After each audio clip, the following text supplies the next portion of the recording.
آداب ناظرین، اس خاص ملاقات میں آپ کا استقبال ہے۔ میں ہوں سید عباس مہدی، میرے ساتھ ہیں اس وقت آل انڈیا علماء مشائخ بورڈ کے صدر حضرت مولانا سید محمد اشرف چوفی صاحب۔ حضرت آپ کا بہت بہت استقبال ہے۔ حضرت اس وقت بین الاقوامی ایک کانفرنس کرنے جا رہے ہیں، اس کے سلسلے میں ہم آپ سے بات کریں گے۔ 20 مارچ کو رام لیلا میدان میں بین الاقوامی سطح پر آپ کانفرنس کرنے جا رہے ہیں، ورلڈ صوفی فورم۔ جی، ورلڈ صوفی فورم کے زیر نگرانی، زیر اہتمام۔ اس میں دعویٰ یہ ہے کارکنان کا کہ آزادی کے بعد سب سے بڑا اجتماع ہوگا، سب سے بڑی گیدرنگ ہوگی، لوگ جمع ہوں گے، اکٹھا ہوں گے۔ تو میں یہ جاننا چاہتا ہوں کہ اس کانفرنس کا مقصد کیا ہے، کس مقصد کو لے کر آپ یہ کانفرنس کرنے جا رہے ہیں؟ نحمدہ ونصلی علی رسولہ الکریم، اعوذ باللہ من الشیطان الرجیم، بسم اللہ الرحمن الرحیم۔ ہمارا ورلڈ صوفی فورم کرنے کا جو مقصد ہے، پوری دنیا کو امن کا پیغام، محبت کا پیغام، مساوات کا پیغام، جو اسلام کی روح ہے، جو اسلامی تعلیمات کا زندگی میں اثر نظر آتا ہے، وہ صوفیاء کرام کو دیکھنے کے بعد اس کا اندازہ ہوتا ہے۔ They are the real follower of Islam. صوفیاء کرام انہوں نے ہر دور میں جب جب شدت پسندی، الجھنوں کا، خونریزی کا ماحول بنا، تو یہی صوفیاء کرام ہیں جنہوں نے ان نفرتوں کو ختم کر کے پھر سے محبت کی بیار بہائی، محبت کی تعلیمات دی، مساوات کی تعلیم۔ آج ہمیں لگتا ہے کہ اس دور میں اس کی سخت ضرورت ہے، تو اسی لیے ہم نے اس پروگرام کو آرگنائز کیا ہے۔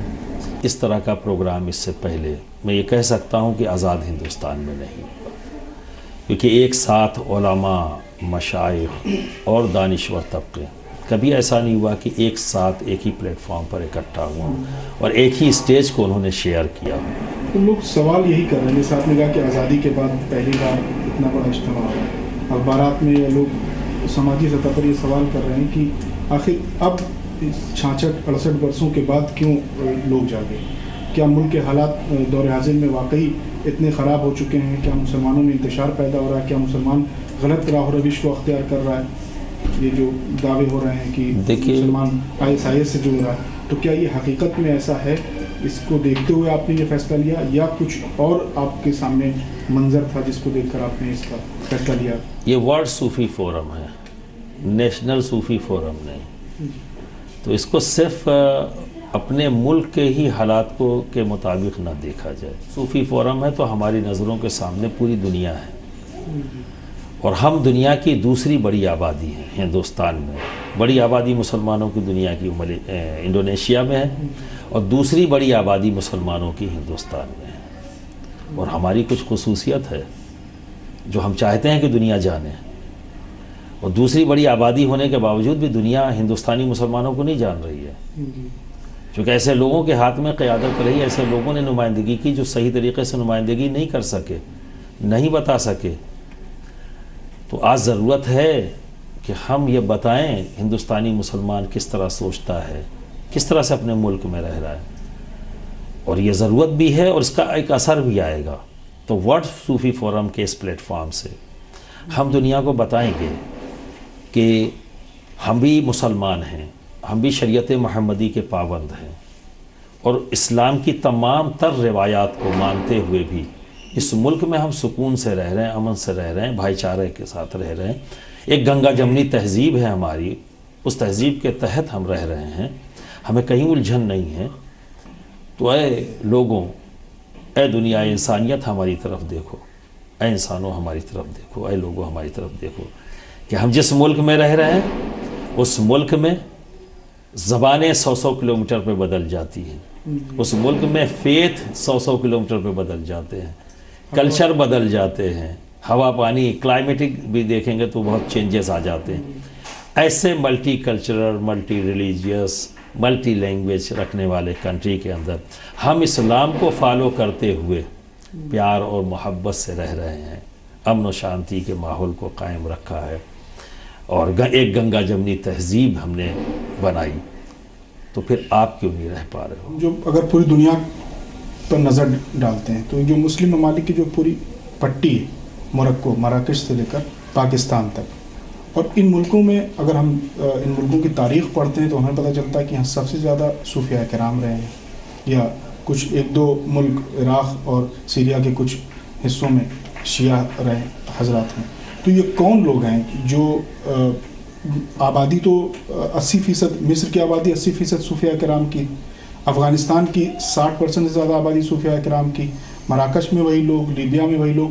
تو ان کی طاقت اتنی کہاں سے آئی؟ ان کے پاس اسلحے کہاں سے آئے؟ ان کے پاس فنڈنگ ان کو کون کر رہا ہے؟ ان کی اسٹریٹجی کون تیار کر رہا ہے؟ وہاں کے بھی علماء اور مشائخ نے کوششیں تو کی اویئر کرانے کی بھی، اور لٹریچر کے ذریعے، تقریروں کے ذریعے عوام کے درمیان جا کے، لیکن کہیں نہ کہیں وہاں کی عوام کو سچائی کا احساس نہ ہو سکا. انہیں یہ لگا کہ یہ علماء کے درمیان اختلاف جو پایا جاتا ہے، اس اختلاف کا نتیجہ ہے کہ ہم سے یہ کہہ رہے ہیں کہ اس سے بچو، اس سے یہ کرو، ایسے کرو. لیکن ان کے درمیان ایسے لٹریچر اور ایسے لوگ پہنچے جو ریڈیکلائزیشن کی بات کرتے تھے، شدت پسندی کی گفتگو، مذہبی جنون پیدا کرنا، ٹھیک ہے. تو اس کو بہت زیادہ کہیں نہ کہیں سیریسلی نہیں لیا، اور ان کا سارا ہدف یہ صوفیاء کرام تھے. اس لیے میں نے کہا اور پہلے بھی کہتا رہا ہوں کہ ٹیررزم، شدت پسندی، یہ خون ریزی کا ماحول وہیں بن پایا جہاں پر صوفیزم کمزور ہوا، اور جہاں جہاں کمزور ہوا اور جیسے جیسے کمزور ہوتا گیا ویسے ویسے وہاں پر شدت غالب آئی، ریڈیکلائزیشن ہوا یوتھ کا، اور وہاں پر خوریزی کا ماحول بنا. جتنے بھی آپ نے ملک نام لیے ہیں، آج سب ان ملکوں کا جو خامیازہ وہ بھگت رہے ہیں، وہ اپنی اسی تساہلی کا کہیں نہ کہیں ان سے چوک ہوئی. ورنہ علماء اور مشائخ یعنی صوفیاء کرام نے اپنی ذمہ داری وہاں بھی پوری کرنے کی کوشش کیا تھا. وہاں بھی وہ لوگ باہر گئے اور کانفرنسز کی، لیکن سیریس نہیں ہوئے. انہیں یہ لگا کہ یہ اپنے اختلاف کی بات کر رہے ہیں، جیسا کہ ابھی ہندوستان میں یہ ماحول بنایا جا رہا ہے کہ میں اس بات کو امن اور شانتی کی بات کر رہا ہوں، صوفیزم کی تعلیمات کو عام کرنے کی بات کر رہا ہوں، لیکن کچھ لوگوں کو یہ لگ رہا ہے کہ کسی مسلک کے خلاف بولنے جا رہے ہیں، کسی ادارے کے خلاف بولنے جا رہے ہیں، کسی آرگنائزیشن کے خلاف بولنے جا رہے ہیں. تو یہ الزام صرف ہندوستان میں میرے اوپر نہیں لگ رہا ہے، ہر ملک میں ایسے الزام لگ چکا ہے، اور کہیں نہ کہیں عوام کو اس انداز میں کنفیوز کیا گیا. پر صوفی پیار و محبت کی بات کرتا ہے، کنڈیم کرنے کی بات نہیں کر رہا ہے کہ ہم ان کو کنڈیم کریں گے، انہیں رن آؤٹ کرنے کی بات کر رہے ہیں. ہم تو صرف پیار کی بات کر رہے ہیں، محبت کی بات کر رہے ہیں، اتحاد کی بات کر رہے ہیں. متحد ہو کر اس ریڈیکلائزیشن کے ایٹماسفیئر سے اپنے یوتھ کو بچانا ہے، ریڈیکلائز نہ ہو سکیں وہ لوگ، شدت پسند نہ ہو سکیں. تو اگر کسی کو برا لگ رہا ہے اس بنیاد پر، اور یہ ہمارا جرم ہے اگر، تو یہ جرم ہم بار بار کریں گے. ہم اپنے ملک کو آگ نہیں لگنے دیں گے جیسے کہ اور جگہ لگی ہوئی ہے. وجہ تو سمجھ میں آ چکی ہے، اور سبھی جان رہے ہیں کہ کون پیسہ دے رہا ہے، کہاں سے طاقت مل رہی ہے، اس کے پیچھے کیا کیا ہو رہا ہے. یہ تو اوپن ہے. ضرورت ہے کہ اگر واقعی سیریسلی اس چیز کو ختم دنیا کے پاورفل لوگ اگر چاہتے ہیں تو آنیسٹلی اگر اس پہ قدم اٹھائیں گے تو ضرور اس چیز کو ختم کیا جا سکتا ہے. میں اتنا مانتا ہوں کہ آتنک کو، شدت کو نفرت سے نہیں ختم کیا جا سکتا، شدت سے ختم نہیں کیا جا سکتا. اگر دنیا سے اس شدت کے ماحول کو ختم کرنا ہے، آتنکواد کو ختم کرنا ہے، نفرتوں کے ماحول کو ختم کرنا ہے، تو صوفیزم کو پروموٹ کرنے کی ضرورت ہے. یہاں کے جو مدرسے ہیں، یہاں کے جو تعلیمی ادارے ہیں، جو دینی درسگاہ ہیں، وہاں کے نصاب میں جو چیزیں پڑھائی جا رہی ہیں، یا مسلم علاقوں میں جو کتابوں کی دکانیں ہیں، بڑی بڑی جو تاریخی دکانیں، وہاں پر ابن تیمیہ کی، ابن عبدالوہاب نجدی کی، حسن بنا کی، سید قطب کی کتابیں بک رہی ہیں جو زہر آلود ہیں، جس میں غلط حدیثیں اور غلط روایتیں شامل کی گئیں.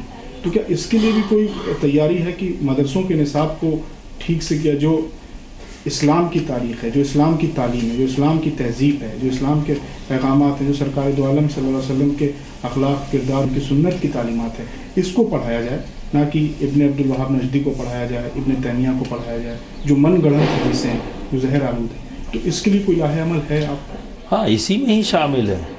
جب صوفیزم کو پروموٹ کرنے کی بات ہم کر رہے ہیں تو پروموشن ہوگا کیسے؟ پروموٹ صرف کیا کانفرنس سے ہو جائے گا، یا تقریروں سے ہو جائے گا. پروموشن کی بات ہی یہی ہے کہ صوفیوں کی باتیں مدارس تک پہنچیں، صوفیوں کی باتیں یونیورسٹیز اور کالج کے ذریعے اسٹوڈنٹس تک پہنچیں، مدارس کے ذریعے ان کے اسٹوڈنٹس کو پہنچیں. تو جن کو پڑھایا ہے ان کا رزلٹ تو ہم دیکھ چکے ہیں، اب صوفیوں کو پڑھا کے دیکھو تو رزلٹ اس کا کیا نکلے گا. انشاءاللہ تعالی ہندوستان میں محبت کے پھول اتنے کھلیں گے طبیعت خوش ہو جائے گی. آپ کو لگتا ہے کہ ہندوستان میں ISIS کے حامیوں کی تعداد کافی ہے؟ جب شدت پسندی کے لٹریچرز بچوں کے ہاتھ میں آئیں گے، چاہے جس طرف سے بھی آ رہے ہوں، نیٹ کے ذریعے آ رہے ہوں یا اگر کہیں مدرسوں کے ذریعے پہنچائے جا رہے ہیں، اور اس طرح کے لوگوں کے جب لٹریچر ہاتھ میں ہوں گے تو پھر یہ بعید نہیں کہ ایسی فکریں ہندوستان میں بھی آ جائیں. میں یہ کہتا ہوں کہ آئی ہیں یا نہیں آئی ہیں اس پر بحث سے بہتر یہ ہے کہ وہ نہ آ سکیں. ہمیں ایسا ایٹماسفیئر بنانا ہے، اپنے یوتھ کے ذہن کو اس طرح کا بنا دینا ہے کہ ان فکروں کو آنے سے پہلے ہی وہ رن آؤٹ کر دے، اس سے انکار کر لے، چہرے کو موڑ دے کہ نہیں، یہ فکر ہمیں غلط راستے پہ ڈالتی ہے. IS یہ اسلامک نہیں، ان اسلامک ہے. القاعدہ یہ اسلامک نہیں، ان اسلامک ہے. بوکو حرام، الشباب، النصرہ، اس طرح کی جتنی بھی تنظیمیں ہیں، طالبان، یہ اسلامک نہیں، ان اسلامک ہے. اور یہ اس کے ذہن میں اگر آ جاتی، اس کو ایکسیپٹ کر لیتا ہے، تو جب محبت کی تعلیم عام ہوگی تو لا محالہ یہ انسانی فطرت ہے، کوئی نفرت کو پسند نہیں کرتا. تو ہمیں اس آئیڈیالوجیز کو ہٹ کرنا ہے اور اس کی جہاں صوفیزم کو پروموٹ کرنا ہے، محبت کی تعلیم کو عام کرنا ہے. تو اس سلسلے میں ہم یہ چاہیں گے کہ ہم میڈیا کے ذریعے بھی صوفیزم کی تعلیم کو عام کریں، اپنے اسٹیج کے ذریعے بھی، اپنے مدارس کے ذریعے بھی، ٹھیک ہے، وہاں سے بھی ہم ایسے پروگرامز بنائیں گے کہ وہاں سے بھی اس چیز کو عام کیا جائے. یونیورسٹیز اور کالجز کے اندر بھی ہم ڈیمانڈ کرتے ہیں گورنمنٹ سے کہ وہاں سے بھی صوفیزم کو پروموٹ کیا جائے. انشاءاللہ ایک بہتر راستہ نکلے گا. یہ انٹرنیشنل صوفی کانفرنس جو آپ کر رہے ہیں، تو اس میں اگر مکمل اور جامع الفاظ میں اگر آپ سے پوچھا جائے کہ اس کا مین مقصد کیا ہے، اہم مقصد کیا ہے، بنیادی مقصد، تو اس کا ایک لائن میں اس کا جواب؟ دنیا سے آتنکواد کا خاتمہ.